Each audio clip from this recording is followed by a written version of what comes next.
Shalom, salam sejahtera saudara-saudari yang dikasihi Tuhan Yesus Kristus. Kita akan mempersiapkan diri kita untuk mendengarkan sabda kebenaran firman Tuhan yang akan menguatkan dan menjadi renungan bagi kita semua. Marilah kita bersatu di dalam doa. Kasih karunia dan damai sejahtera dari Allah Bapa Tuhan kita dan dari anaknya Tuhan Yesus Kristus menyertai kamu sekalian. Amin. Saudara-saudari yang dikasihi Tuhan Yesus Kristus, firman Tuhan yang akan kita dengarkan dan kita renungkan pada hari ini tertulis di dalam buku 1 Samuel pasal yang kedua ayat yang ke-6. Tuhan mematikan dan menghidupkan. Ia menurunkan ke dalam dunia orang mati dan mengangkat dari sana. Demikianlah firman Tuhan. Saudara-saudari yang dikasihi Tuhan Yesus Kristus, di dalam tradisi Yahudi, melahirkan anak laki-laki bagi suaminya adalah suatu tugas dan kewajiban seorang wanita yang telah menikah. Jika wanita itu mandul atau tidak bisa melahirkan seorang anak, memberikan keturunan, maka hal ini akan menimbulkan rasa malu atau aib dan menjadi celaan bagi suaminya, bagi keluarganya, dan lingkungan sekitarnya. Jadi kemandulan dianggap sebagai suatu hal yang sangat memalukan. Inilah yang dialami oleh seorang yang dicatat di dalam Alkitab bernama Hana, di mana tanggung jawab untuk melanjutkan garis keturunan suami ada di tangannya. Jika tidak, maka ia tentu akan menghadapi masalah yang berat. Boleh saja dia akan diceraikan oleh suaminya, Elkana. Jemaat yang dikasihi, kita bisa membayangkan bagaimana remuknya hati seorang Hana, bagaimana remuk redamnya hati Hana karena ia tidak punya anak atau mandul. Belum lagi dia menerima perlakuan yang tidak baik dari seorang Penina madunya yang justru memiliki anak. Hal ini juga semakin menambah rasa sedih dan pahit di hati Hana. Secara manusiawi, Hana tentu sudah kehilangan harapan karena Tuhan menutup rahimnya. Namun dalam kondisi demikian, Hana justru yakin satu-satunya pribadi yang dapat menolongnya adalah Tuhan saja. Karena itu, segeralah ia datang kepada Tuhan. Hana berdoa kepada Tuhan di baitnya yang kudus dengan hati yang hancur. Hana mencurahkan segala beban hidupnya. Meskipun dikira mabuk oleh Imam Eli, Hana tidak peduli. Tetapi buah dari doanya, akhirnya 1 tahun kemudian Tuhan menjawab doa Hana. Setahun kemudian mengandunglah Hana dan melahirkan seorang anak laki-laki. Ia menamai anak itu Samuel. Kita bisa baca dalam 1 Samuel pasal yang pertama ayat yang ke-20. Dan renungan hari ini dari 1 Samuel 2 ayat 6 adalah bagian dari puji-pujian Hana ketika Tuhan telah menjawab doanya. Renungan hari ini atau khotbah hari ini adalah teks di mana teks tersebut penggalan dari doa atau puji-pujian Hana. Hatinya bersuka cita memuji Tuhan karena Tuhan akhirnya mendengarkan doanya.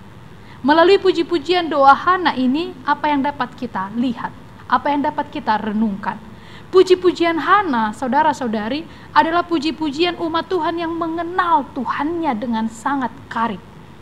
Kalimat-kalimat yang diucapkan oleh Hana dalam ayat per ayat, khususnya ayat 6, menggambarkan betapa Hana memiliki iman percaya kepada Tuhan. Betapa Hana sangat mengenal Tuhan. Pada ayat 6 renungan hari ini, dia menyatakan pengenalan Hana akan Tuhan yang berdaulat penuh atas segala sesuatu. Ayat 6 ini menekankan bahwa Hana sangat mengetahui Tuhan berdaulat penuh atas hidup, atas segala sesuatu, baik hidup maupun mati. Hana menyatakan di dalam puji-pujiannya bahwa Tuhanlah yang memegang nyawa seseorang.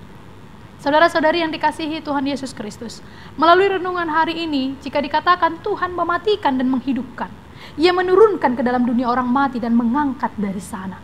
Ini hendak mengatakan kepada kita bahwa setiap hembusan nafas kita ini berasal daripada Tuhan. Nyawa setiap orang ada di tangan Tuhan. Dialah yang mengendalikan, Dia yang memberikan nafas, Dia juga yang memanggil nyawa setiap orang kembali kepadanya. Renungan hari ini hendak mengingatkan kita, baik hidup, baik mati, kita milik Tuhan. Kalau kita masih hidup sampai sekarang, itu juga karena kebaikan Tuhan.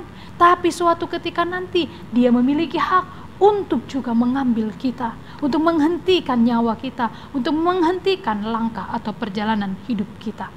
Oleh karena itu, semakin kita merenungkan hal ini, kita harus semakin sadar betapa rapuh dan lemahnya dan tergantungnya kita kepada Tuhan. Itu sebabnya kita harus semakin dekat kepada Tuhan. Orang-orang yang menganggap diri kuat, kaya, hebat, berhikmat, memiliki jasa untuk segala sesuatu dalam hidup orang lain. Kalau ternyata Tuhan mematikan kita besok, apa yang dapat kita lakukan? Maka kekuatan, kekayaan, hikmat tidak sanggup menolong kita. Itu sebabnya mari selagi kita hidup, Tuhan yang memberikan kita nafas kehidupan, kita puji Dia, kita sembah Dia, hidup kita semakin baik, melayani dengan semakin baik, hidup di tengah keluarga semakin baik, menjadi istri dan suami dan anak-anak yang lebih baik, selagi Tuhan masih memberi nafas hidup kepada kita.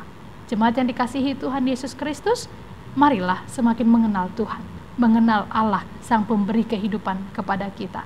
Kalaupun kita menghadapi beban yang berat, belajarlah kepada iman Hana yang selalu datang, berseru dan berdoa kepada Tuhan.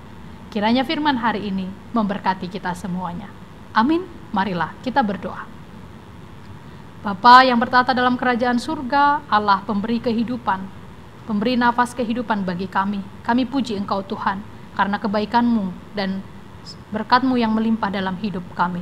Terima kasih kami sampaikan atas kebaikan-Mu, atas rahmat-Mu, sehingga firman Tuhan telah kami dengarkan pada hari ini.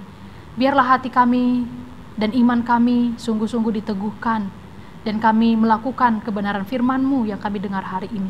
Engkaulah pemilik hidup kami Tuhan. Jika Tuhan masih memberi nafas hidup bagi kami, semoga kami bisa semakin hidup lebih baik, melayani dengan baik, melakukan pekerjaan kami dengan baik. Semua kami persembahkan sebagai persembahan kami kepada Tuhan. Hari ini ya Tuhan Allah, bagi siapapun yang sedang mendengar firman-Mu, yang sedang berduka hatinya, yang sedang bergumul di tengah keluarga, yang sedang bergumul di tengah pekerjaannya, Tuhan berilah kepada mereka penghiburan, berilah kepada mereka kekuatan. Juga siapapun yang mendengar firman hari ini sedang terbaring lemah, sakit, dan memohon kesembuhan daripada Tuhan, Tuhan berikan kepada mereka kesembuhan dan keyakinan bahwa Tuhan akan memulihkan mereka pada waktu Tuhan. Sekarang Tuhan, segala aktivitas yang hendak kami lakukan sepanjang hari ini, sertailah kami, berikan kami kekuatan. Terpujilah nama-Mu, di dalam Kristus Yesus kami berdoa dan mengucap syukur.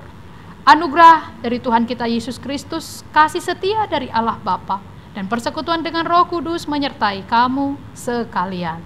Amin. Demikianlah firman Tuhan renungan pada hari ini. Kami menyampaikan selamat beraktivitas untuk saudara-saudari yang dikasihi Tuhan Yesus Kristus. Salam sehat, Tuhan memberkati.